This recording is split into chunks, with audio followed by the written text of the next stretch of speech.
राजनीति में समय सबसे बड़ा खिलाड़ी होता है। जो आज है वो कल नहीं रहता है, और जो कल था वो कभी भी लौट सकता है, लेकिन बदले हुए रूप और स्वरूप में। साल 2014 राजस्थान विश्वविद्यालय छात्र संघ चुनाव। माहौल गर्म था, समीकरण बन रहे थे और बिगड़ भी रहे थे। उस वक्त एक नाम चर्चा में था, शंकर गौरा।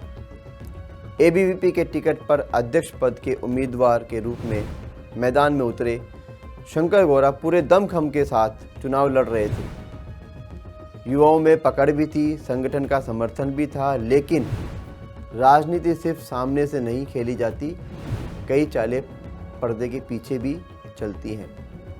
उस दौर में संगठन के भीतर कुछ ऐसे ही चेहरे थे जिन्हें शंकर गौरा का आगे बढ़ना रास नहीं आ रहा था। बाहर से साथ देने की बातें, लेकिन अंदर ही अंदर कुछ और ही चल रहा था। खासकर एक आदिवासी नेता जो खुद संगठन का सच्चा सिपाही बताने में कभी पीछे नहीं रहते थे। उन्होंने उस समय जो किया वो किसी भी राजनीतिक खिलाड़ी के लिए एक बड़ा झटका था। कहने को तो वो साथ थे, लेकिन हकीकत में उन्होंने अपने समाज, अपने क्षेत्र के वोटों को एक निर्दलीय उम्मीदवार की तरफ मोड़ दिया। नतीजा ये हुआ कि शंकर गौरा को हार का सामना करना पड़ा, और ये हार सिर्फ चुनावी हार नहीं थी, बल्कि एक भरोसे के टूटने की कहानी भी थी।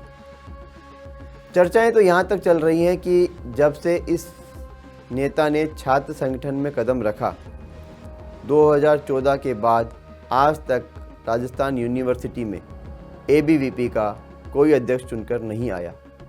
दिलचस्प बात यह भी है कि ये शंकर गौरा और उस युवा नेता दोनों के संदर्भ में बातें कही जा रही है, जिससे उस समय के समीकरण बदल गए थे, चुनाव के समीकरण बदले थे। लेकिन कहते हैं ना, समय करवट जरूर लेता है और लौट के वापस आता है। वक्त बदला, हालात बदले, और आज वही शंकर गौरा राजस्थान युवा मोर्चा के प्रदेश अध्यक्ष के पद पर बैठे हैं।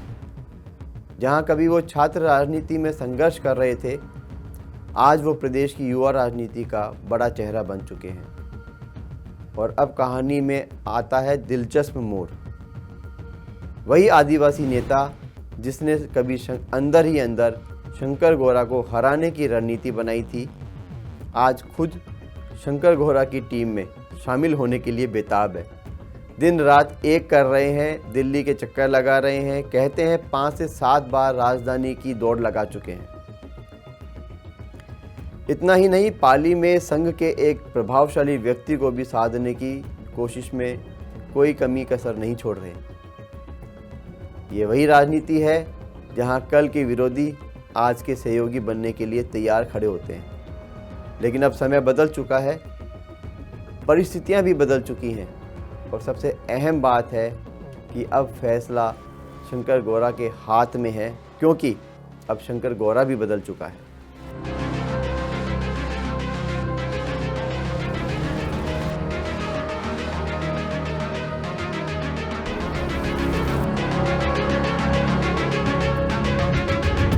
क्या वो 2014 की उस अंदरूनी चोट को बुलाकर इस आदिवासी युवा नेता को अपनी टीम में जगह देंगे, या फिर राजनीति के इस मोड़ में वो पुरानी बातों का हिसाब चुकता करने में कोई मौका नहीं छोड़ेंगे? ये सिर्फ एक व्यक्ति का फैसला नहीं होगा, बल्कि ये तय करेगा कि राजनीति में ज़्यादा भारी क्या पड़ती है, यादें या मौका। अब देखना दिलचस्प होगा कि शंकर गौरा अपने इस फैसले से क्या संदेश देते हैं।